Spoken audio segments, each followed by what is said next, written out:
लेकिन ई कोरोना बीमारी में केहू के बुद्धिमानी ना चलल। बड़े बड़े महारथी लोग के बुद्धि खत्म हो गई। एक कोरोना पे आप लोग के बीच में गीत भेजत हई और हमें पूरा विश्वास बा कि आप लोग के पसंद आई।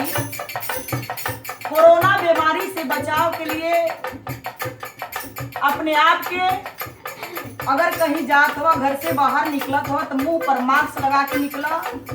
अगर कहीं जात हो तो सैनिटाइजर से हाथ साफ करा और 1 मीटर के दूरी बना के रखा गीत के माध्यम से।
बीमारी ऐसन बा कोरोना बीमारी हर एक लोग परेशान बा। एकर बचाव ये बा कि गरम पानी, गरम दूध, गरम चाह आधो पर में पिए के बा और मुंह पर मास्क लगाए के बा, सैनिटाइजर से हाथ साफ करे के बा और बाहर निकले के जब बात 1 मीटर के दूरी बना के रहे बा।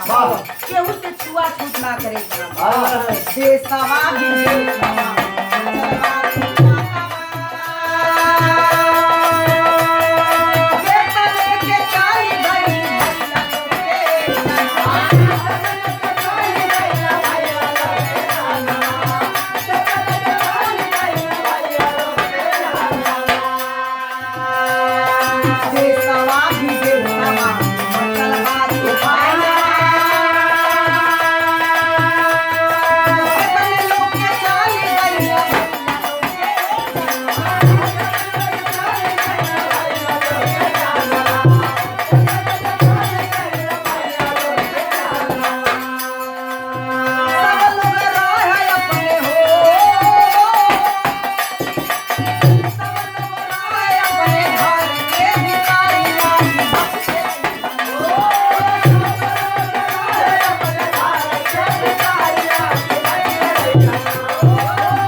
फायदा ना बा।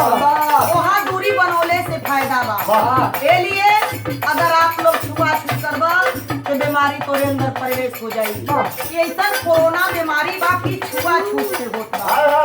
जितना दूरी बना के रखबा उतने तोरे लिए बढ़िया बा। उतना सुरक्षित रहबा, उतना सुरक्षित रहे के पड़ी। और जब दूरी ना बनैबा तो तोरे लिए परेशानी घर बा, परेशानी के घर बा। ए लिए कहे पड़ल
195 देश में, यानी 195 देश के लोग तबाह हो गए बा। तो ये लिए आप लोग अपने से जब एक दूसरे से बचाव रखो, गरम चाय, गरम पानी, गरम दूध पियो, मुंह पर मास्क लगाओ और सैनिटाइजर से हाथ साफ करो, 1 मीटर की दूरी पर बना के रखो।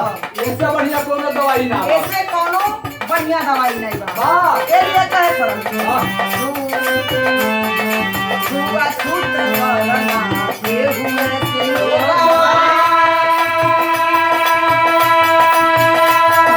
एही से त बढ़त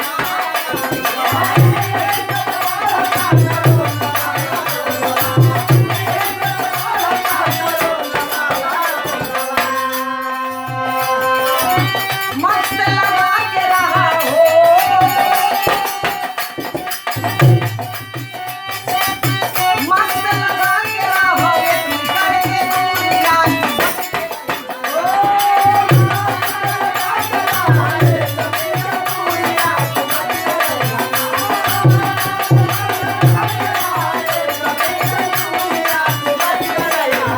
मस्त लगा के रही है, एक मीटर के दूरी लाई।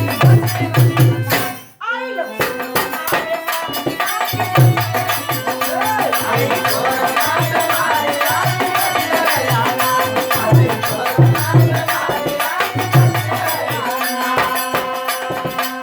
लास्ट लाइन में कहना है, आप सब भाई से निवेदन बा कि आप लोग ये बीमारी से दूरी बनाते रहो और 1 मीटर की कम से कम 1 मीटर की दूरी जरूर होके के चाहिए। मुंह पर मास्क लगा के आप लोग के चले बा और 1 मीटर की दूरी बना के रहे बा। ई बीमारी ऐसन बा कि छुआछूत से बीमारी होत बा। कितने लोग घबरा गई बा, कितने लोग के बीमारी अगर सर्दी जुकाम आवत बा, लोग सोचत बा कि कोरोना के बीमारी है। तो जेकर ई खांसी जुकाम सर्दी बुखार होई बा त डरल लोग केहू से बतावत नहीं बा। ना केहू दवाई देत बा। ना केहू दवाई देत बा। ए लिए भैया ए बीमारी के कोनो पहचान नहीं बा। कितने लोग परेशान हो गए बा कि बीमारी कैसन बा। तो ए लिए कोरोना बीमारी से आप लोग बच के रही हो और ए लॉकडाउन में जौन बा 1 मीटर की दूरी बना के रही है लोग आप लोग, ताकि ई बीमारी जेके पकड़ ले के बा उ जन्मे से जात बा। ये नियम का पालन करा जा। ई नियम के पालन आप लोग के जरूर करे बा। अस्पताल चेक करावा। लॉकडाउन के